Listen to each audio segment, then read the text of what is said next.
Injek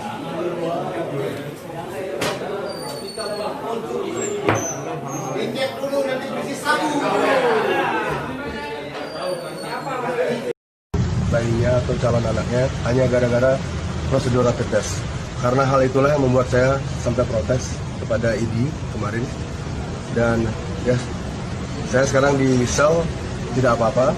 Yang penting tidak ada lagi ibu-ibu yang harus kehilangan bayinya. Semoga nanti ada banyak orang yang baik dan bahasanya santun, yang ahli bahasa bisa juga mengkritik persoalan-persoalan sosial hari ini, itu yang diharapkan. Ini begitu cepat sekali ini, belum gini apa gimana tanggapan? Ya silakan publik yang menilai, masyarakat yang menilai persoalan ini, masyarakat yang menilai kenapa prosesnya seperti ini. Tapi intinya adalah Jering mungkin bisa di sel ditahan, tapi kami berharap sekali lagi yang ahli bahasa, orang-orang yang super sopan santun bisa mengkritik situasi ini karena banyak.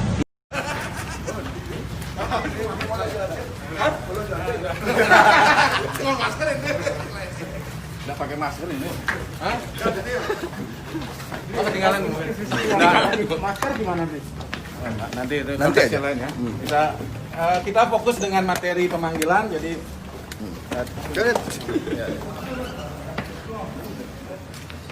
Terima kasih ya teman-teman ya. Terima kasih dulu.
Itu pemilik rumah sakit Indonesia sudah jelas menyatakan jangan gunakan rapid test sebagai syarat kesehatan, layanan kesehatan.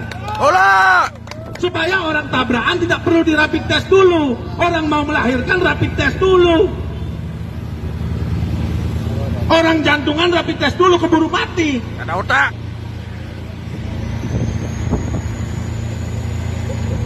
Nah, kan banyak yang terjadi begitu kawan-kawan, banyak terjadi begitu. Siapa yang kita kutip? Banyak ahli-ahli yang menyatakan, termasuk Mohindro, ahli virologi. Ahli virologi, dia dokter hewan, karena memang ahli virus itu dokter hewan, bukan dokter manusia kan? Dokter hewan yang ahli virologi. Dia sendiri menyatakan, termasuk Profesor Ngurah Mahardika, ahlinya UNUD, ahli virologi UNUD, ahlinya gugus tugas juga menyatakan bahwa rapid test dan swab test tidak efektif digunakan sebagai syarat administrasi. Sebanyak ahli sel molekuler, ahli virologi, ahli epidemiologis menyatakan itu. Dan yang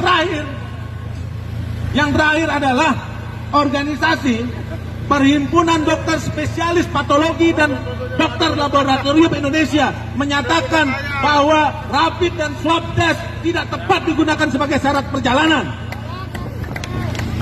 Itu yang tanda tangan profesor juga, dokter juga, bukan Jering yang anak pang.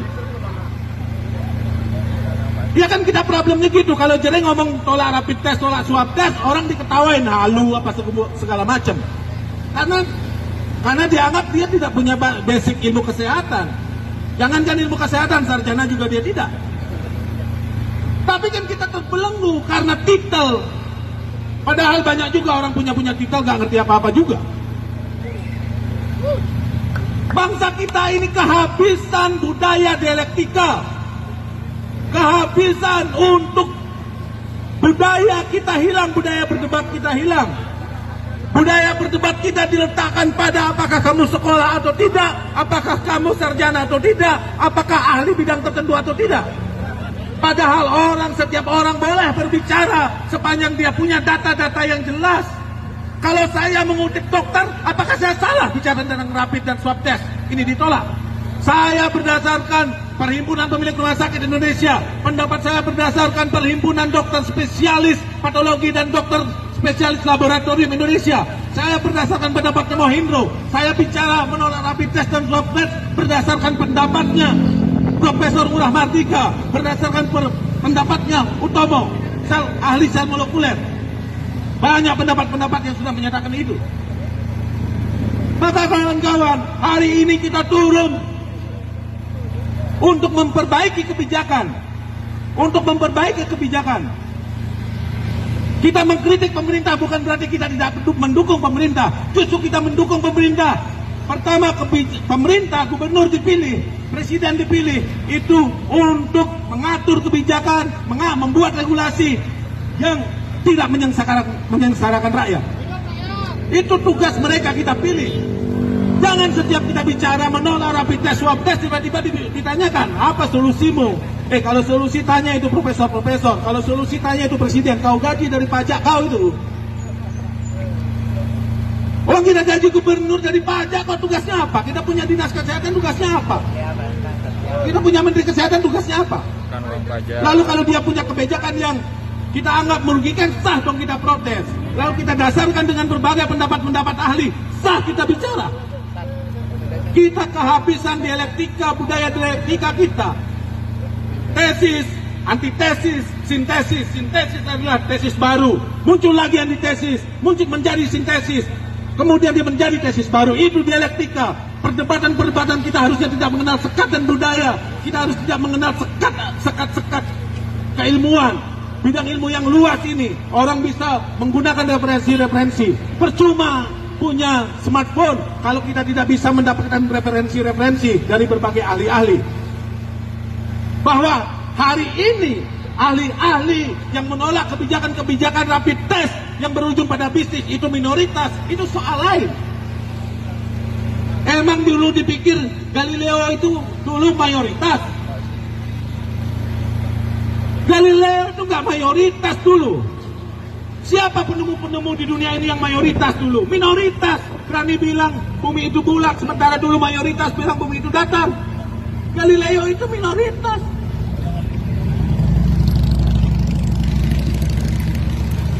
Minoritas, pendapat minoritas tidak selalu salah, kawan-kawan. Bisa jadi pendapat minoritas hari ini adalah sebuah kesalahan, tapi suatu saat dia adalah sebuah kebenaran. Kalau judul aslinya adalah Menjadi Indonesia, tapi untuk khusus untuk aksi hari ini dan mungkin aksi-aksi berikutnya, liriknya kami ganti menjadi manusia, sesuai dengan gerakan ini. Manusia, masyarakat, Nusantara sehat, otot kawan tulang besi, orang sehat ikut aksi. Jadi Indonesia aslinya kuat dan kita harus menunjukkan keindonesiaan kita sekarang. Dimulai dari Bali, Indonesia akan bisa berubah.